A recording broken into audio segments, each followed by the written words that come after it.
हमारे भारतीय जनता पार्टी के बहुत ही कर्मशील, संवेदनशील, जुझारू प्रदेश अध्यक्ष श्री स्वतंत्र देव सिंह जी, हमारे उत्तर प्रदेश के यशस्वी मुख्यमंत्री, हम सबके आदरणीय श्री योगी आदित्यनाथ जी, हमारे उत्तर प्रदेश के प्रभारी और पूर्व में भारत सरकार में मंत्री रहे ऐसे हमारे राधा मोहन सिंह जी, हमारे उप मुख्यमंत्री केशव प्रसाद मौर्य जी, दिनेश शर्मा जी, सुनील बंसल जी और यहाँ दिल्ली में मेरे साथ उपस्थित भारत सरकार में मंत्री श्रीमती स्मृति ईरानी जी, भाई महेंद्र नाथ पांडे जी, हमारे उत्तर प्रदेश से सांसद और राष्ट्रीय महामंत्री श्री अरुण सिंह जी,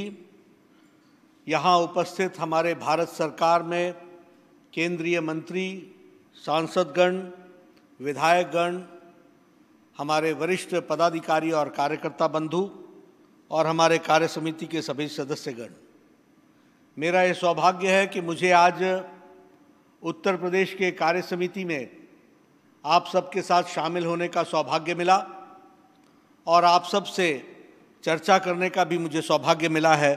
इसके लिए मैं प्रदेश कार्य समिति और प्रदेश अध्यक्ष को धन्यवाद देता हूं। हम जब उत्तर प्रदेश की बात करते हैं तो उत्तर प्रदेश की बात बिना बाबा विश्वनाथ जी को याद किए हुए, हमारे भगवान राम की जन्मभूमि को याद किए हुए और श्री कृष्ण जी की भूमि को बिना याद किए और नमन किए हम आगे बढ़ नहीं सकते। मैं अपनी ओर से इस पवित्र धरती को नमन करता हूँ। यह धरती जिसने वैदिक काल से ही संतों का आशीर्वाद प्राप्त किया, फिर चाहे वो भारद्वाज ऋषि थे, गौतम ऋषि थे, वशिष्ठ ऋषि थे, विश्वामित्र जी थे या वाल्मीकि जी, सबका आशीर्वाद और कर्मस्थली और संतों का आशीर्वाद जिस धरती को मिला वो उत्तर प्रदेश, ऐसी धरती को मैं नमन करता हूँ। अगर मैं इस धरती को याद करूँ तो शिवालिक रीजन को भी याद करता हूँ, विंध्याचल को भी याद करता हूँ और जो हमारी गैंजेटिक प्लेन्स हैं उनको भी याद करता हूँ। विविधता में उत्तर प्रदेश ने अपने आप को आगे बढ़ाया है, ऐसी धरती को मैं पुनः नमन करता हूँ। अगर हम सारनाथ की बात करें तो बुद्ध के प्रवचन की याद आती है। अगर हम बात करें काशी की, अगर हम बात करें अयोध्या की, मथुरा की, तो ये सभी हमारी सांस्कृतिक और हमारी आध्यात्मिक नगरियाँ रही हैं। इन सब को मैं नमन करता हूँ। और जब मैं काशी की बात करता हूँ तो स्पिरिचुअल कैपिटल ऑफ इंडिया, ऐसी धरती से जो प्रेरणा हम सबको मिलती है और नहीं सिर्फ देशवासियों को, दुनिया को भी लोगों को प्रेरणा मिलती है, ऐसी धरती को मैं नमन करता हूँ। मित्रों, अगर मैं राजनीतिक दृष्टि से बात करूँ तो मुझे खुशी होती है कि आज राजनीतिक दृष्टि से उत्तर प्रदेश एक विकास के साथ आगे बढ़ने के लिए तत्पर है और एक मोमेंटम के साथ आगे बढ़ रहा है। यह परिस्थिति हम सबको मालूम है कि इस कारण से भी आई है कि जहां हमारे यशस्वी प्रधानमंत्री काशी से जो उद्गम स्थान राजनीति का बना है, उसने नहीं सिर्फ उत्तर प्रदेश बल्कि देश की राजनीति को परिवर्तित किया है। वह भी धरती है तो उत्तर प्रदेश की धरती है। और हमारे योगी आदित्यनाथ जी, मुख्यमंत्री जी, जिस तरीके से पूरी ताकत के साथ विकास के काम में जुटे हैं, वह उत्तर प्रदेश को नई दृष्टि, नई दिशा देते हुए आगे अग्रसर बढ़ रहा है। यह हम सब लोग जानते हैं। मित्रों, मैं कई बार कहता हूं, राजनीति को अगर समझना हो तो नुकसान क्या हुआ था जब तक वह पता ना हो और याद ना हो तो फायदे का पता नहीं चलता। अगर याद ना हो कि अंधकार क्या होता है तो उजाले की कीमत नहीं होती। आप याद कीजिए, यही उत्तर प्रदेश था। आज से कुछ साल पहले यह तुष्टीकरण की राजनीति से ग्रसित था। यह तुष्टीकरण की राजनीति के जाल में जकड़ा हुआ था।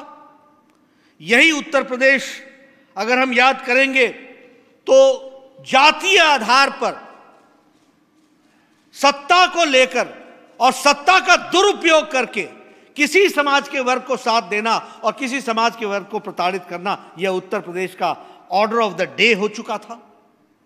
विकास नाम की चीज नहीं थी। जातिवाद, भाई भतीजावाद, भ्रष्टाचार, अनाचार, इसका अड्डा बना था तो उत्तर प्रदेश था। और आज जब हम बात करते हैं तो हम ये गौरव के साथ कह सकते हैं कि Uttar Pradesh in the last 4 years has become a state. पिछले 4 साल में ये एक ऐसा प्रदेश बन गया है जो one of the leading states of the country बनकर के खड़ा हुआ है। इस बात को हमको समझना चाहिए और इसलिए इन सारी चीजों को ध्यान में रखते हुए हम सब लोगों को राजनीतिक दृष्टि से आगे भी अपने काम को बढ़ाना चाहिए।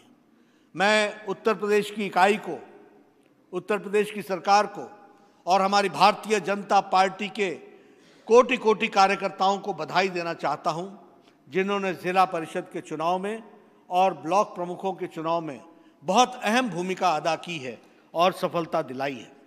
मुझे खुशी है कि 75 जिला परिषद की सीटों में 67 सीट्स भारतीय जनता पार्टी की झोली में गई है। उसी तरीके से अगर हम पंचायत जिला परिषद के साथ साथ हम ब्लॉक प्रमुखों की सीट्स की बात करें तो 825 सीटों में 648 सीटें भारतीय जनता पार्टी की झोली में गई हैं। और अगर मैं उसको क्षेत्रवार बताऊं तो हमारा पश्चिम क्षेत्र में 85 सीटें हमने जीती, ब्रज क्षेत्र में हमने 112 सीटें जीती, कानपुर क्षेत्र में हमने 90 सीटें जीती, अवध क्षेत्र में हमने 136 सीटें जीती हैं और गोरखपुर में, काशी में 109 और गोरखपुर में 147 सीटें जीती हैं। मैं अपनी ओर से, अपने साथियों की ओर से और भारतीय जनता पार्टी के कोटि कोटि कार्यकर्ताओं की तरफ से उत्तर प्रदेश के नेताओं को और कार्यकर्ताओं को बधाई देना चाहता हूं कि उन्होंने ये सफलता दिलाई है और जिसे हम कहते हैं लोकल सेल्फ गवर्नमेंट, उसमें अपने आप का स्थान स्थापित करके एक नए तरीके से विकास में अपना योगदान किया है। इसके लिए मैं आप सबको बधाई देना चाहता हूं और यह भी बताना चाहता हूं कि सिरे से सपा हो बसपा हो, इनको उत्तर प्रदेश की जनता ने नकार दिया है। इनको घर बैठने का संदेश दिया है और हमें काम करने का संदेश दिया है। मैं इसके लिए बधाई भी देता हूं और साथ ही उत्तर प्रदेश के कार्यकर्ताओं को यह भी बताना चाहता हूं कि आप लोगों के ऊपर जो जिम्मेवारी आई है उस जिम्मेवारी को आप पूरी ताकत के साथ निभाएंगे, यह आशा रखते हुए आपको पुनः मैं बधाई देता हूं। मित्रों, कोरोना की चर्चा पिछले 1 साल में जितनी हुई है दुनिया में, उतनी कहीं भी और कभी भी नहीं हुई थी।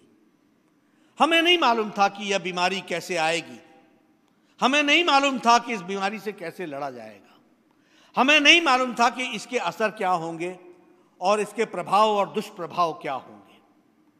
लेकिन एक पूर्व स्वास्थ्य मंत्री के रूप में जिसने प्लेग देखा हो, जिसने इबोला देखा हो, जिसने जीका वायरस देखा हो, जिसने निपा देखा हो, उसके सामने जब स्वास्थ्य के दृष्टि से कोरोना की चर्चा होती है तो जहां दिल भी कांपता है, वहीं प्रधानमंत्री, यशस्वी प्रधानमंत्री नरेंद्र मोदी जी की रणनीति ने इस कोरोना को और 130 करोड़ के देश को बचाया है। इस बात को भी हमको समझने की जरूरत है और मैं कहने के लिए नहीं कह रहा हूं मित्रों, मैं तथ्य के आधार पर इन बातों को कहना चाहता हूं।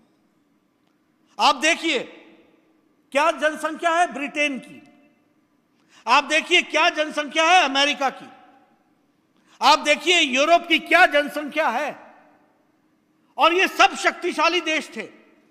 हमारे से स्वास्थ्य के मामले में कहीं कहीं ज्यादा स्वास्थ्य की सुविधाओं से लैस थे, लेकिन इन लोगों ने भी कोरोना की पहली लहर में अपने आप को असहाय पाया। और मैं कई बार बोलता हूं, मीडिया में हर एक तरीके से आंकड़े रखे जाते हैं, स्वास्थ्य के आंकड़े पर मिलियन रखे जाते हैं, इस बात को ध्यान में रखना चाहिए। और जब मैं इस बात को कहता हूं तो अमेरिका की जनसंख्या जहां 32 करोड़ पर सीमित होती है, तो भारत की जनसंख्या 130 करोड़ की बनती है, इस बात को समझना चाहिए। जहां छोटे देश स्पेन, इटली, जर्मनी, इन्होंने अपने आप को लाचार पाया, वहां भारत को समय पर लॉकडाउन लगा करके प्रधानमंत्री मोदी जी ने इस देश को कोरोना से लड़ने के लिए तैयार किया, इस बात को भी हमको समझना चाहिए। और मैं चाहता हूं कि राजनीतिक कार्यकर्ता की दृष्टि से ये सारी बातें हम सबको बतानी चाहिए। जब कोरोना आया था तो हमारे पास एक टेस्टिंग लेबोरेटरी थी, और वो भी national institute of virology Pune में हुआ करती थी। आज हमारे पास लगभग 2500 टेस्टिंग लेबोरेटरीज मौजूद हैं। उस समय हम कोरोना की 1500 टेस्टिंग कर पाते थे, 1500। आज हम प्रतिदिन 25 लाख टेस्टिंग कैपेसिटी भारत की बनी है, इस बात को समझना चाहिए। और ये मैं आंकड़े इसलिए बता रहा हूं कि कहां 1500 और कहां 25 लाख प्रतिदिन के हिसाब से हमारी टेस्टिंग कैपेसिटी बढ़ी है। आज हमारी आइसोलेशन बेड 14 लाख हो गए हैं। आज हमारी आईसीयू बेड्स लगभग 90,000 हो गए हैं। इन बातों को हमको समझना चाहिए। और जब मैं उत्तर प्रदेश की बात करता हूं तो मुझे खुशी होती है कि आप लोगों ने, योगी जी ने test treat strategy, test trace and treat strategy, यानी पहले टेस्ट करो, फिर ट्रेस करो, और ट्रेस करके उनको ट्रीट करो, इस स्ट्रैटेजी को अडॉप्ट करते हुए आज हम कह सकते हैं कि आपने 5,70,00,000 सैंपल्स की टेस्टिंग की है, जो अपने आप में रिकॉर्ड है, इस बात को समझना चाहिए। यह उत्तर प्रदेश ने किया है। अगर मैं टेस्टिंग कैपेसिटी पर डे की बात करूं तो 1,50,000 यानी 1.5 लाख टेस्टिंग आप प्रतिदिन कर रहे हैं एक स्टेट में, इस बात को हमको समझना चाहिए। लगभग 1260 टेस्टिंग आपने सेंटर्स बनाए हैं। उत्तर प्रदेश ने बहुत ही अच्छा काम किया है, उसके लिए भी मैं बधाई देना चाहता हूं। और मैं यहां यह भी बताना चाहता हूं कि उत्तर प्रदेश की प्रशंसा नहीं सिर्फ देश में हुई है। कल उत्तर प्रदेश की प्रशंसा और उत्तर प्रदेश के मुख्यमंत्री की प्रशंसा आदरणीय प्रधानमंत्री जी ने भी काशी में किस तरीके से उत्तर प्रदेश का काम हुआ है, इसके बारे में उन्होंने अपने वक्तव्य में रखा है, बताया है। लेकिन मैं तो ये भी कहूंगा कि जब उत्तर प्रदेश की प्रशंसा की बारी आती है तो हमारे ऑस्ट्रेलिया के क्रैग किली जो सांसद हैं, वह भी उत्तर प्रदेश की प्रशंसा करने में पीछे नहीं रहते, और वह भी उत्तर प्रदेश के मुख्यमंत्री योगी जी की प्रशंसा करते हैं। क्या कहते हैं? The Indian state of Uttar Pradesh, any chance they could loan us their Chief Minister Yogi Adityanath to release the ivermectin sort of mess our hopelessly incompetent state premiers have created। यानी अपने देश के प्रधानों को एक तरीके से प्रताड़ित करते वो ये कहते हैं कि अगर उत्तर प्रदेश का मुख्यमंत्री हमें मिलता और वो इस बात को संभाल पाता तो बहुत ही अच्छा होता। ये बात उन्होंने कही है। यह क्या बताता है? यह बताता है कि दुनिया भी मान रही है। और मैं मित्रों हमेशा एक बात कहता हूं, भारत देश को कभी भी किसी देश के साथ कंपेयर मत करो। मैं जब इंटरनेशनल फोरम्स में जाता था तो मैं कहता था don't compare India with any country. कौन से कंट्री के क्या कंट्रीज हैं? किसी की जनसंख्या 15 लाख, किसी की जनसंख्या 20 लाख, किसी की जनसंख्या 1 करोड़, किसी की जनसंख्या 2 करोड़, किसी की जनसंख्या 3 करोड़, और हम 1.3 बिलियन पीपल, 130 करोड़ का देश। जब हम ये संख्या बताते हैं दुनिया को और हम ये कहते हैं कि आपके यहां जो भी कार्यक्रम चल रहे हैं उन कार्यक्रमों में तो हमारे उत्तर प्रदेश में कानपुर और इलाहाबाद और लखनऊ की जनसंख्या ही उनके बराबर हो जाती है, इस बात को समझना चाहिए। इसलिए मित्रों, हमारी व्यवस्था, हमारे तौर तरीके, हमारे काम करने के तरीके, और ये दुनिया को बताना चाहिए, उत्तर प्रदेश की जनता को भी बताना चाहिए कि जब हम कोई कार्यक्रम अपने हाथ में लेते हैं तो वह कार्यक्रम किस प्रकार के होते हैं, उसको हमको समझना चाहिए। अब आप ऑक्सीजन की बात लीजिए। पिछले साल हम 900 मेट्रिक टन ऑक्सीजन पैदा कर रहे थे। पहले तो हम 300 टन पैदा कर रहे थे। इस साल अप्रैल महीने में हम 900 मेट्रिक टन ऑक्सीजन पैदा कर रहे थे। 130 करोड़ की जनसंख्या को अगर दूसरी लहर में तकलीफ आती है तो उसकी संख्या क्या बनती है? उसकी संख्या बनती है 4 लाख पर डे के हिसाब से कोरोना पीड़ित हुए और ऑक्सीजन की जरूरत पड़ी। लेकिन इस देश का कमाल देखिए कि प्रधानमंत्री मोदी जी ने एक हफ्ते के अंदर 900 मेट्रिक टन ऑक्सीजन को 9,446 मेट्रिक टन तक पहुंचा दिया। इस बात को समझना चाहिए, एक हफ्ते के अंदर।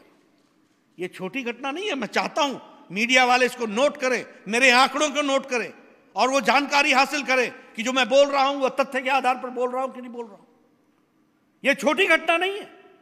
900 मेट्रिक टन से 9,000 मेट्रिक टन तक पहुंचाना और एक हफ्ते के अंदर जल से, थल से, नभ से, तीनों रास्ते से ऑक्सीजन लोगों के, जनता के द्वार पर पहुंचाया गया। और यह तब पहुंचाया गया जब दिल्ली में बैठे हुए कुछ लोग राजनीति कर रहे थे। जिनको 400 मेट्रिक टन की जरूरत थी वो 900 की आवाज बना रहे थे और कोर्ट का दरवाजा खटखटा रहे थे। सारे विषय दूध का दूध, पानी का पानी होगा, इस बात को हमको ध्यान में रखना चाहिए। लेकिन आपको मालूम है भारत के वायुयान ने 1400 सॉर्टीज की हैं, 1400 उड़ानें भरी हैं सिर्फ ऑक्सीजन को पहुंचाने के लिए। आपको मालूम है कि हमारे शिप्स लगे हैं, आपको मालूम है कि ऑक्सीजन एक्सप्रेस चली है। और एक हफ्ते के अंदर आप बात करिए उन लोकोमोटिव ड्राइवर से, किस तरीके से उन्होंने बिना भोजन किए हुए, बिना खाना खाए हुए, बिना नींद लिए हुए अपने ऑक्सीजन एक्सप्रेस को अपने गंतव्य स्थान पर पहुंचा करके लोगों को ऑक्सीजन पहुंचाई है। यह हमको समझना चाहिए। यह भारत देश की ताकत है जिसको समझना चाहिए। फ्रॉम 900 to 9,000 मेट्रिक टन, इस बात को हमको समझना चाहिए।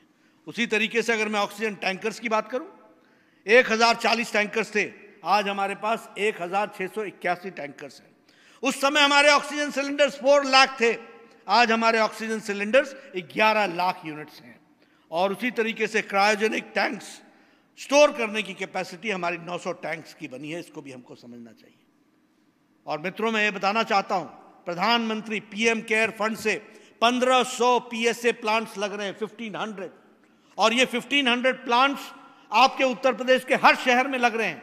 मैं सांसदों से निवेदन करूंगा, मैं विधायकों से निवेदन करूंगा, मैं जनप्रतिनिधियों से निवेदन करूंगा कि जहां जहां ये पीएसए प्लांट्स हॉस्पिटल में लग रहे हैं, ये जुलाई और अगस्त महीने में लगने हैं, इसके लिए पीएम केयर फंड से खर्च किया जा रहा है।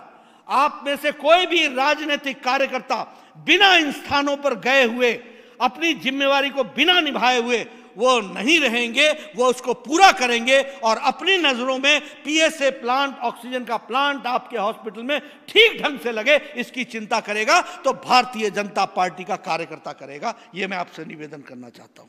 मित्रों, अगर मैं उत्तर प्रदेश में बात करूं तो आपके यहां 416 प्लांट्स लगने हैं, 300 प्लांट्स पर काम चल रहा है।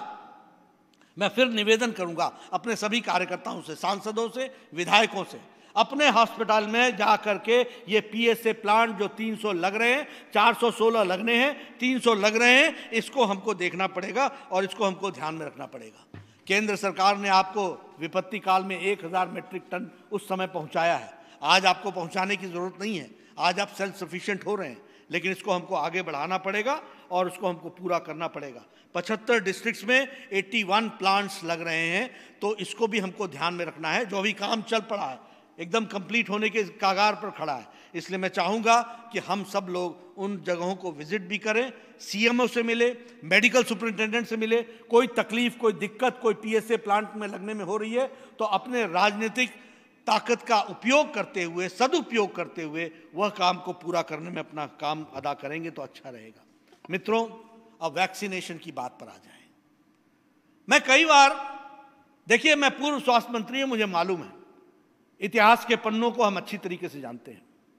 ट्यूबरक्लोसिस की दवा जब सारी दुनिया में पहुंच गई तब भारत में आई थी। चिकन पॉक्स, स्मॉल पॉक्स जब सारी दुनिया से समाप्त हो गया था तो भारत में आया था और देने वालों ने कहा था, हां अब हम लोग तो सफिशिएंट हो गए, आप भारतवासी इसका उपयोग कर लीजिएगा। मुझे याद है पल्स पोलियो भी तब पहुंचा था जब दुनिया पोलियो मुक्त हो चुकी थी, तब भारत में पोलियो का अभियान चला था। यह है कांग्रेस की देन। और वो भी पल्स पोलियो का अभियान तब चला जब स्वास्थ्य मंत्री हर्षवर्धन दिल्ली के स्वास्थ्य मंत्री बने तो दिल्ली में वो कार्यक्रम चला था जो बाद में दुनिया का कार्यक्रम बना। यह है ऐतिहासिक सच्चाई। लेकिन यहां एक प्रधानमंत्री होते हैं भारत के, यशस्वी प्रधानमंत्री नरेंद्र मोदी, जो कोरोना मार्च और फरवरी में आया पिछले साल, और अप्रैल महीना में उन्होंने टास्क फोर्स बना करके कोरोना की वैक्सीनेशन का काम शुरू कर दिया।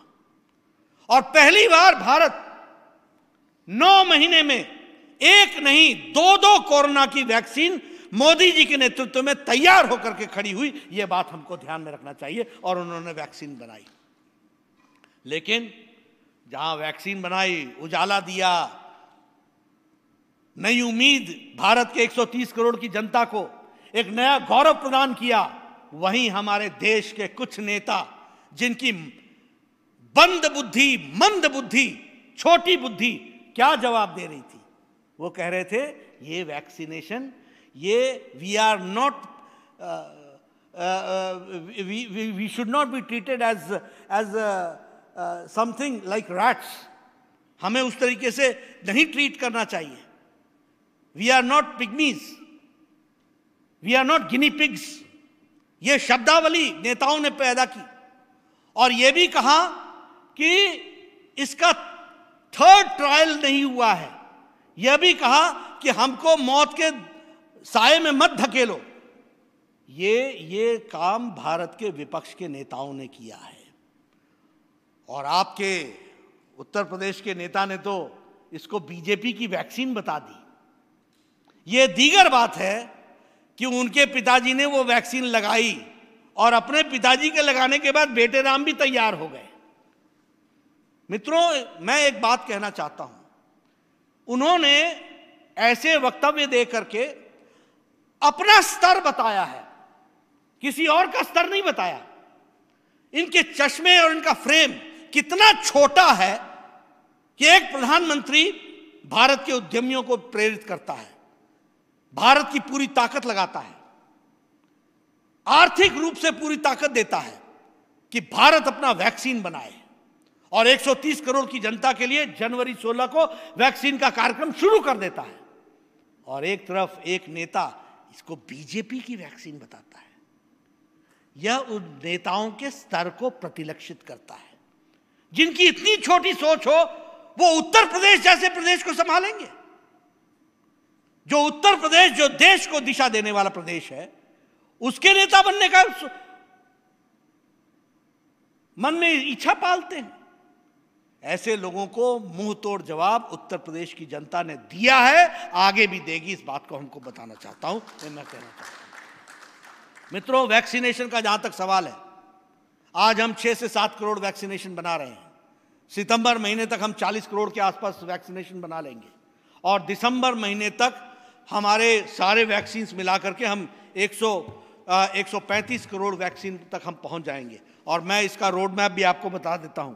कोविशील्ड दिसंबर महीने तक 50 करोड़ वैक्सीन बना लेगी, कोवैक्सीन 40 करोड़ वैक्सीन बना लेगी, कॉर्बेवैक्स ये 30 करोड़ बना लेगी, जाइडस कैडिला ये 5 करोड़ बना लेगी, और स्पुतनिक ये 10 करोड़ बना लेगी। कुल मिलाकर के 135 करोड़ वैक्सीन तैयार हो जाएगी। मेरा सभी कार्यकर्ताओं से निवेदन है, यह हमारी जिम्मेवारी है कि हम 130 करोड़ जनता में जिन लोगों की उम्र 18 साल से ऊपर है, उन सब लोगों के लिए यह वैक्सीन उनको मुहैया कराना और इसको मॉनिटर करना, उनको प्रेरित करना, यह हमारी जिम्मेवारी होगी। और मैं चाहूँगा कि आप सब लोग इस काम में जुटें। लोग पहली डोज लेने के बाद सेकेंड डोज लें, इसकी भी हमको चिंता करनी पड़ेगी। और उत्तर प्रदेश के बारे में अगर मैं बात करूं तो 7.68 लाख डोज 21 जून को आपने पहले दिन ही आपने एडमिनिस्टर किया था। उसी तरीके से आपने लगभग 3 करोड़ 88 लाख डोजेज आपने ले लिए हैं, और 3 करोड़ में फर्स्ट डोज जो है वो 3 करोड़ 26 लाख है, और दूसरी डोज जो है वो 62 लाख है। मित्रों, यह भी हमको समझना पड़ेगा। हमारे कार्यकर्ताओं को यह काम है, यह जिम्मेवारी है कि जिन 3 करोड़ लोगों ने फर्स्ट डोज लिया है और सेकंड डोज अभी हम 62 लाख तक पहुंचे हैं, इसको 3 करोड़ से ऊपर बढ़ा करके ले जाना है। इसलिए उनको भी वैक्सीनेशन कराना है, इस बात को हमको देखना पड़ेगा। और हमारी जो है कि 10 लाख पीपल डेली, हम 10 लाख वैक्सीनेशन प्रतिदिन हम करेंगे, तो यह हमको जुलाई 31 तक पूरा करना है। इस काम के लिए हमको पूरी कोशिश करनी पड़ेगी, ये मैं आपसे निवेदन करना चाहता हूँ। और इसका जो आपके बीजेपी वैक्सीन कहा गया, इसका मुंह तोड़ जवाब आप उत्तर प्रदेश के एक 18 साल के बच्चे से ऊपर के लोगों को वैक्सीनेशन लगा करके इसका मुंह तोड़ जवाब देंगे, ये मैं आपसे आशा भी करता हूँ। और ये मैं पार्टी के कार्यकर्ताओं को एक कार्यक्रम के रूप में इसको निभाने की बात भी कहना चाहता हूँ। उसी तरीके से मित्रों, प्रधानमंत्री जी ने प्रधानमंत्री गरीब कल्याण अन्न योजना की भी घोषणा की है। पिछले साल लगभग मार्च महीने से लेकर के छठ और दिवाली तक 5 किलो गेहूं या 5 किलो चावल और 1 किलो दाल ये देने का निर्णय किया था। इस वर्ष भी अप्रैल महीने से लेकर दिवाली तक 5 किलो गेहूं या 5 किलो चावल और 1 किलो दाल ये देने का हमने निर्णय किया है, प्रधानमंत्री जी ने निर्णय किया है। मैं चाहूँगा कि भारतीय जनता पार्टी का एक कार्यकर्ता इसको अपना कार्यक्रम बनाए। मैं चाहूँगा कि आप लोगों ने जो फर्स्ट स्टेट बने हैं, 1 ration card 1 nation 1 ration card, उसके तहत लोगों को यह सुविधा अंतिम व्यक्ति तक पहुंच सके, इस बात को भी आप पूरा का पूरा करेंगे, ऐसा मुझे पूरा विश्वास है।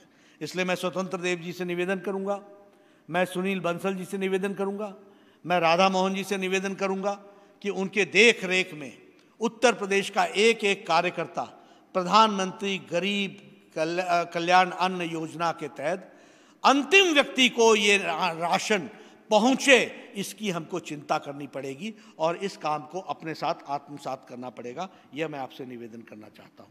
मुझे खुशी है कि लगभग 4,41,576 मेट्रिक टन ये गेहूं आपने पिछले महीने उठाया है और 2,94,384 मेट्रिक टन आपने चावल उठाया है, जो उत्तर प्रदेश में डिस्ट्रीब्यूट हुआ है।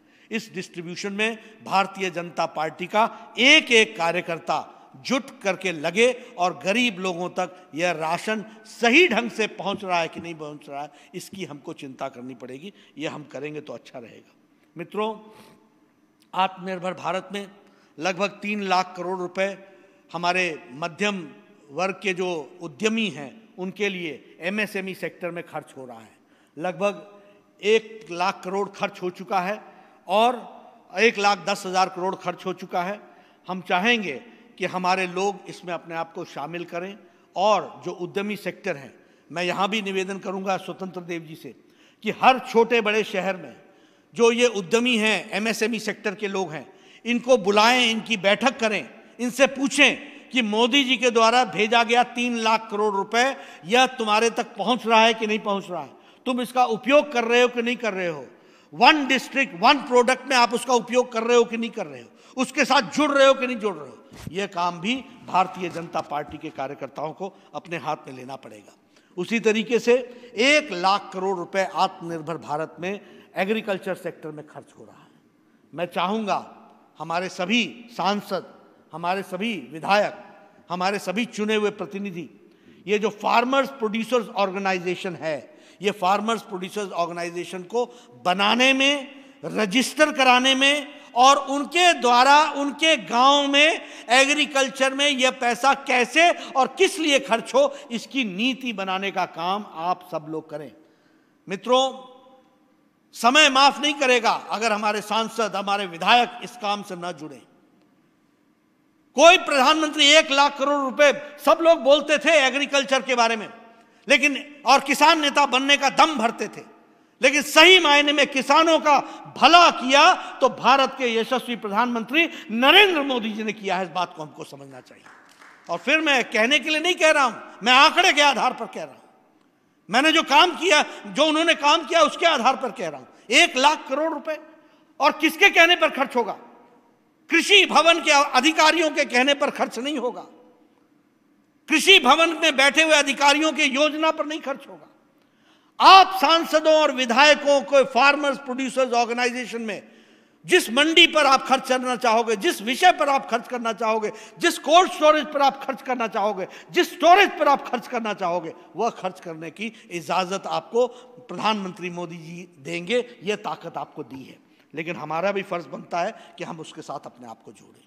उसी तरीके से लगभग 5 लाख करोड़ रुपए रखा गया है ये हमारे स्ट्रीट वेंडर्स के लिए। देश में लगभग 5 लाख स्ट्रीट वेंडर्स हैं, 50 लाख स्ट्रीट वेंडर्स हैं, उनको 10-10 हज़ार रुपये देना है। हम सब लोगों की ये जिम्मेवारी बनती है कि हम सारे जो भी रेहड़ी वाला, फेड़ी वाला, ठेला वाला, इन सब लोगों को संपर्क करें, उनको बताएं कि प्रधानमंत्री मोदी जी ने तुम्हारे व्यवसाय के लिए 10,000 रुपये की व्यवस्था की है। उनको जोड़े, उन तक ये पैसा पहुंचे और वह इन पैसों का उपयोग कर सकें, यह करना हमारी जिम्मेवारी होगी। मित्रों, 2014 से पहले कृषि का बजट 1,21,000 करोड़ था। आज 2 करोड़ 11 लाख कृषि का बजट हो गया है, जस्ट डबल। किसान नेता बोलते थे, करते नहीं थे, ये करके दिया है, ये हमको ध्यान में रखना चाहिए। उसी तरीके से प्रधानमंत्री किसान सम्मान निधि, इसमें लगभग 10 करोड़ किसानों को 1,36,000 करोड़ रुपए दिया गया है। और उसी तरीके से जो 14 मई को 8वीं किस्त दी गई, उसमें 9.5 करोड़ किसानों को लगभग 19,000 करोड़ रुपए रिलीज हुआ है। यह हमको ध्यान में रखना चाहिए। उत्तर प्रदेश में 2 करोड़ 80 लाख फार्मर्स को इसका लाभ मिला है। 2 करोड़ 80 लाख फार्मर्स को इसका लाभ मिला है और 52,000 करोड़ रुपए में 8वीं किस्त खर्च की गई है उत्तर प्रदेश में, जो सीधे उनके खाते में गया है। कितने लोगों के खाते में गया है? 2 करोड़ 80 लाख किसानों के खाते में 52,000 करोड़ रुपए उनके खाते में सीधे गया है। यह उत्तर प्रदेश की मैं कहानी सुना रहा हूं। उसी तरीके से अगर हम देखें कि उत्तर प्रदेश में 2018-19 में 10,883 करोड़ खर्च हुआ, 2019-20 में 14,185 करोड़ खर्च हुआ और 2020-21 में इनको फार्मर्स को 14,185 करोड़ दिया गया। यह हमको ध्यान में रखना चाहिए। हम प्रधानमंत्री किसान सम्मान मानधन योजना की बात कर रहे हैं, यानी बहुत ही कम प्रीमियम में 3,000 की पेंशन लगाने का। कभी हमने सोचा था कि किसान को पेंशन मिलेगी? कभी सोचा था? 3,000 रुपये उनको पेंशन देने का काम, इस बात को भी लिया गया। उसी तरीके से फर्टिलाइजर में सब्सिडी दी गई। पहले तो नीम कोटेड फर्टिलाइजर बनाया गया। पहले जब फर्टिलाइजर बांटा जाता था तो वहाँ लाठी चार्ज होती थी, क्योंकि वो ब्लैक होता था। लेकिन प्रधानमंत्री जी ने नीम कोटेड फर्टिलाइजर करके किसानों के लिए फर्टिलाइजर की पूरी बहुतायत पहुंचा दी और 2400 की बोरी 1200 में दी जा रही है। 1200 रुपये प्रधानमंत्री मोदी जी दे रहे हैं किसानों के लिए, यह हमको समझना चाहिए। यानी अगर आपके पास 2400 हैं तो आप 2 बोरी खरीद के जा सकते हो, जो पहले 1 बोरी आप 2400 में खरीदते थे, अब 1200 में आपको मिल रही है। तो 1 बोरी मोदी जी की तरफ से आपको मिल रहा है। पर ड्रॉप मोर क्रॉप, इस काम को भी हम लोगों ने पूरी ताकत से जोड़ा है। उसी तरीके से लगभग 22 करोड़ लोगों का सॉइल हेल्थ कार्ड बन चुका है। यह काम हुआ है। स्वामित्व योजना के तहत आपको मालूम है, आज से पहले किसान की जमीन पर बना हुआ मकान, इस पर कभी भी लोन नहीं मिलता था। यह प्रॉपर्टी राइट्स में नहीं आता था, इसकी प्रॉपर्टी नहीं मिलती थी और इससे आपकी आमदनी के बारे में आपकी योजना नहीं चलती थी। लेकिन प्रधानमंत्री मोदी जी ने स्वामित्व योजना चलाया है। ड्रोन के माध्यम से आपका खसरा नंबर, आपकी जमीन, उसको नापी जा रही है और नापने के साथ साथ उस पर बिल्डिंग जो खड़ी है वो कितने मीटर पर खड़ी है, यह उसमें से निकाला जा रहा है और आपको उसका प्रॉपर्टी राइट्स दिया जा रहा है, ताकि आप उस पर लोन ले सको और वह आपकी झगड़े निपटाने के लिए एक योजना के तहत काम हो रहा है। और लगभग 7 लाख बेनिफिशियरीज स्वामित्व योजना में इस पे काम कर चुके हैं और अभी सर्वे 46,652 विलेजेस में काम चल रहा है।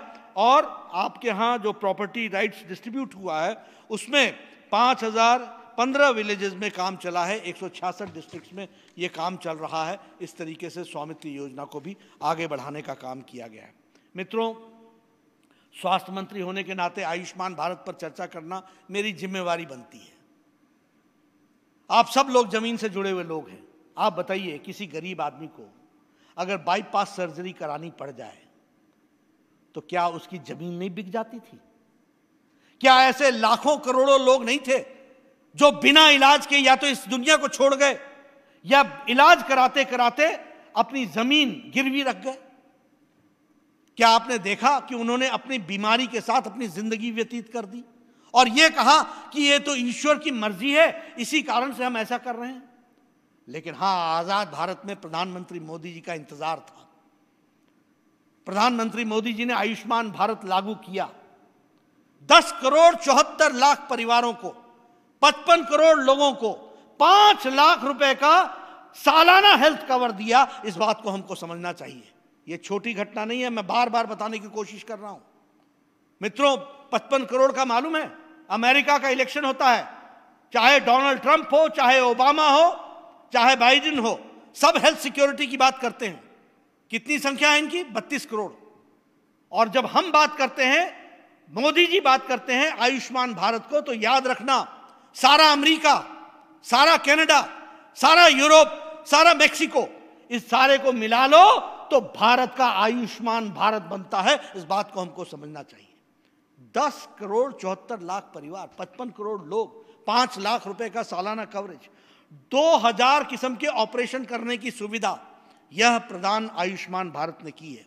और आपको जानकर के खुशी होगी कि इसका लाभ 1 करोड़ 80 लाख लोगों ने अभी तक उठा लिया है। और भारत सरकार ने, मोदी जी ने इस पर 23,000 करोड़ रुपए खर्च कर दिए हैं। उत्तर प्रदेश की बात करें तो 1 करोड़ 18 लाख लोग इसके बेनिफिशियरी हैं। 1 करोड़ 18 लाख। और ये कौन है 1 करोड़ 18 लाख? रेडी वाला, फेड़ी वाला, रिक्शा वाला, ठेला वाला, auto rickshaw driver, maid servant जो घर में काम करती है महिला, ये हमारे रैग पिकर्स जो कूड़े में से प्लास्टिक इकट्ठा करते हैं, ऐसे गरीब लोग, इनको 5 लाख रुपए का हेल्थ कवरेज दिया है। और उत्तर प्रदेश में इनकी संख्या 1 करोड़ 18 लाख है। और आपको जानकर के खुशी होगी कि 7 लाख लोगों पर यह पैसा खर्च हो चुका है और 735 करोड़ रुपए इस पर उत्तर प्रदेश में खर्च हो चुके हैं। इसके साथ साथ जो आपने अपने यहाँ पर आरोग्य अभियान चलाया, मुख्यमंत्री जन आरोग्य अभियान चलाया, वो अलग है, योगी जी ने चलाया है, जिसके तहत वो गरीब लोगों को ये सुविधा पहुँचा रहे हैं। मित्रों, ये सारी बातें मैं इसलिए कह रहा हूँ कि आप इसका अंदाजा लगाओ, अगर हम ना होते तो क्या होता, अगर बीजेपी नहीं होती तो क्या होता, अगर प्रधानमंत्री मोदी जी नहीं होते तो क्या होता, और क्या हाल होता भारत का, क्या स्थिति थी। और ये मैं आपसे सिर्फ 7 साल पहले की कहानी सुना रहा हूं। आज ये सारा डिजिटल है।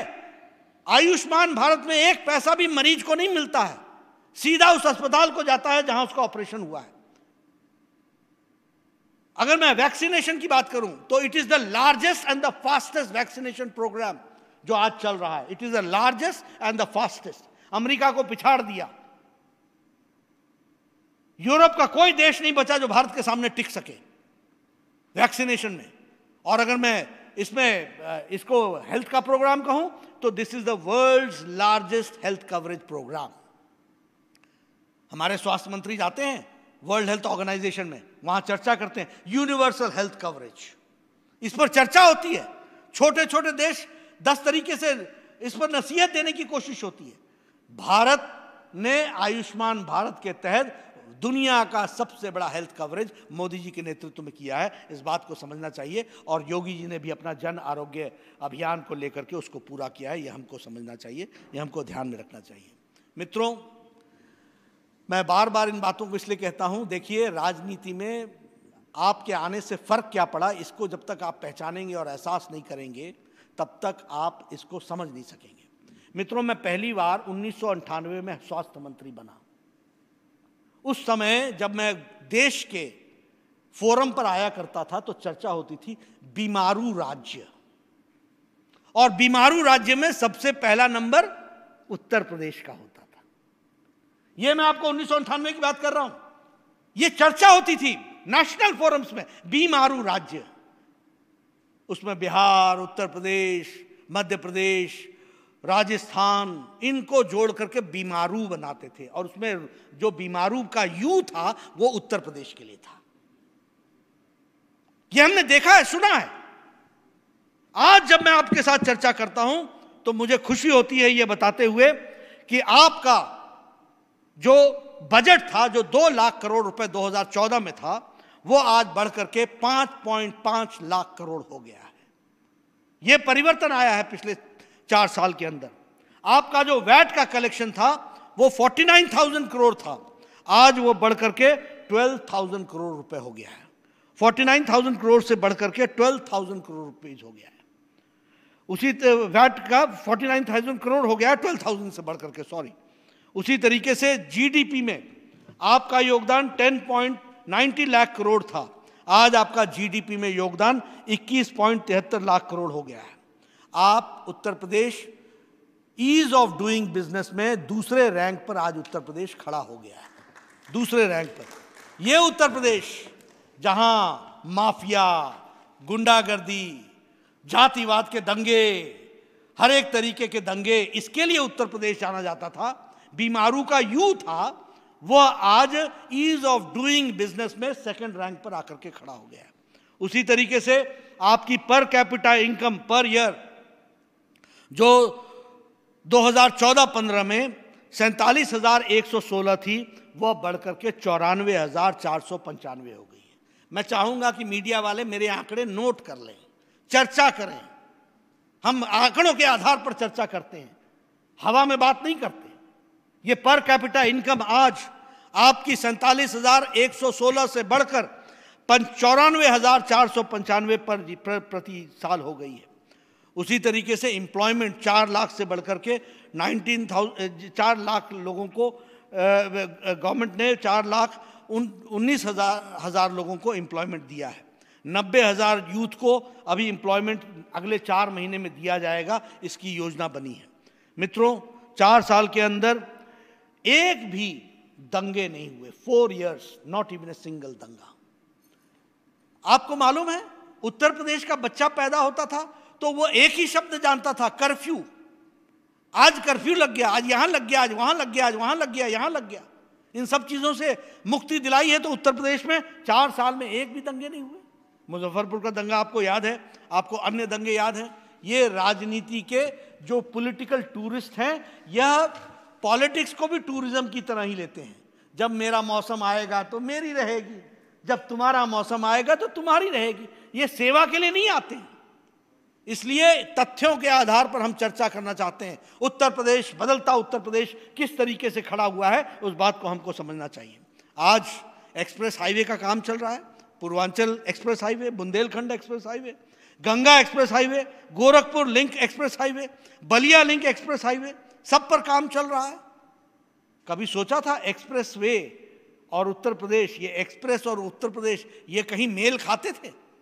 आज आप विकास की एक नई कहानी लगाते हुए आप एक छलांग लगा रहे हैं। रोड कनेक्टिविटी और एयरपोर्ट में भी आप आगे बढ़ रहे हैं। लोगों की आकांक्षाएं बढ़ी हैं, उस एयर कनेक्टिविटी के लिए पूरी ताकत से काम हो रहा है। इसके लिए मैं उत्तर प्रदेश की सरकार को, योगी आदित्यनाथ जी को बधाई भी देता हूं, और उत्तर प्रदेश की जो तस्वीर बदली है उसके लिए भी मैं बधाई देना चाहता हूं। फिल्म सिटी का काम नोएडा में अच्छी तरीके से चल रहा है।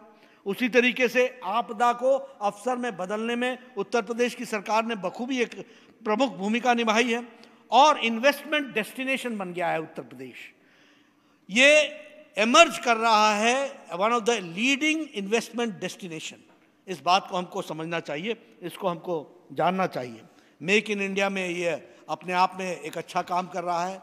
1 डिस्ट्रिक्ट 1 प्रोडक्ट, इसमें भी बहुत अच्छा काम किया है। अभी मुख्यमंत्री सामूहिक विवाह योजना, इसके तहत सामाजिक कार्य बहुत अच्छे तरीके से किए गए हैं। बहुत से एमएसएमई के लिए स्कीम्स को आगे बढ़ाने का काम किया है। लगभग 2,000 करोड़ रुपए 56,754 एंटरप्रेन्योर्स को आपने दिया है, और उसी तरीके से हर स्कीम के माध्यम से उत्तर प्रदेश को आपने विकास की ओर बढ़ाने का काम किया है। मैं जहां उत्तर प्रदेश की सरकार को बधाई देता हूं, साधुवाद देता हूं, योगी आदित्यनाथ जी और उनके सारे मंत्रिपरिषद के सदस्यों को बधाई देता हूं कि आपने उत्तर प्रदेश की तस्वीर और तकदीर बदलने में कोई कसर नहीं छोड़ी है।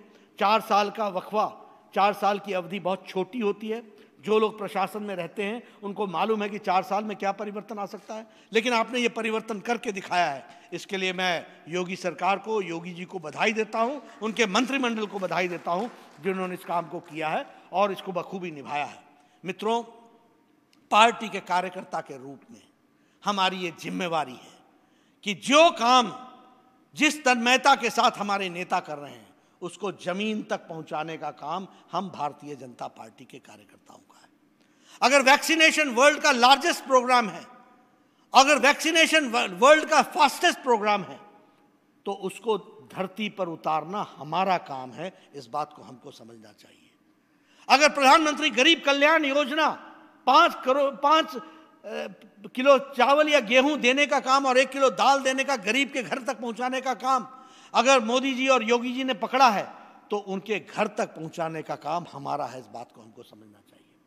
और उसी तरीके से ये जो विकास की नई कहानी लिखी जा रही है, ये जो विकास के नए आयाम लिखे जा रहे हैं, ये जो कनेक्टिविटी का कार्यक्रम चल रहा है, ये लोगों को साथ जोड़ने का कार्यक्रम चल रहा है, ये एम्प्लॉयमेंट देने का कार्यक्रम चल रहा है, और नई उत्साह के साथ नई छलांग लगाते हुए उत्तर प्रदेश को बीमारू राज्य से निकालते हुए विकसित राज्य के रूप में खड़ा करने का काम, संकल्प जो 4 साल के अंदर किया है, उसको हमको आगे बढ़ाना ये हमारी जिम्मेवारी है। और मैं हमेशा एक बात कहता हूँ पॉलिटिकल वर्कर्स को, राजनीतिक कार्यकर्ताओं को हम हमेशा मैं बोलता हूँ, अपना एजेंडा करने का काम भारतीय जनता पार्टी के नक्शे में नहीं है। भारतीय जनता पार्टी के नक्शे में देश का काम करना, यही उसके नक्शे में है। We cannot be subjective, we have to be objective. यह हमको मौका मिला है मित्रों। 60 साल मेरी उम्र हो गई, मुझे याद है मैंने कई सरकारें देखी हैं, मैंने अपनी जवानी में देखा है, सब कुछ देखा है। सब कुछ होने के बावजूद भी सत्ता की इच्छा लोगों की सेवा की नहीं रही, इसलिए भारत पिछड़ता रहा। आज यह मौका हमको मिला है कि हमारे पास यशस्वी प्रधानमंत्री हैं जो दिन रात लोगों की सेवा में जुटे हुए हैं। 130 करोड़ देश के तकदीर और तस्वीर बदलने में लगे, और ऐसे समय में हम पीछे रह जाएं, यह संभव नहीं होगा। और हमें देश भी माफ नहीं करेगा, समाज भी माफ नहीं करेगा, दुनिया भी माफ नहीं करेगी। यह हमारी प्राइमरी जिम्मेवारी बन जाती है कि एक पार्टी के सेवक के रूप में इन सारी चीजों को धरती पर उतारना, यह हमारी जिम्मेवारी बनती है। और इसलिए हमारा उत्तर प्रदेश, हमारा देश, ये एक विकसित रूप में खड़ा हो दुनिया के सामने। आज इंटरनेशनल प्लेटफॉर्म्स पर जब मोदी जी जाते हैं तो वह कोई भारत के नेता नहीं कहलाते हैं, वो दुनिया के नेता और स्पोक्सपर्सन के रूप में उनको देखा जाता है। तो उनको ताकत प्रदान करना और अपने देश की तस्वीर बदलने में योगदान करना, ये हमारी जिम्मेवारी है। मुझे पूरा विश्वास है, मैंने आपसे कुछ मन की बातें शेयर की हैं, लेकिन हाँ, उत्तर प्रदेश में बहुत पोटेंशियल है। भारतीय जनता पार्टी के मुझे खुशी है कि आपका प्रादेशिक यूनिट, आपका क्षेत्रीय यूनिट, आपका मंडल यूनिट, आपका विभाग और आपका बूथ सशक्त बूथ के रूप में खड़ा है। और इसलिए इस सशक्त बूथ को और मजबूती प्रदान करते हुए, ताकत देते हुए हम नीचे तक भारतीय जनता पार्टी के कार्यकर्ता मजबूती से आगे बढ़ेंगे और समाज की सेवा में लगेंगे, उत्तर प्रदेश को आगे बढ़ाने में अपना पूरा योगदान करेंगे, ऐसी मुझे उम्मीद है। आपने मेरी बात सुनी, आपका बहुत बहुत धन्यवाद।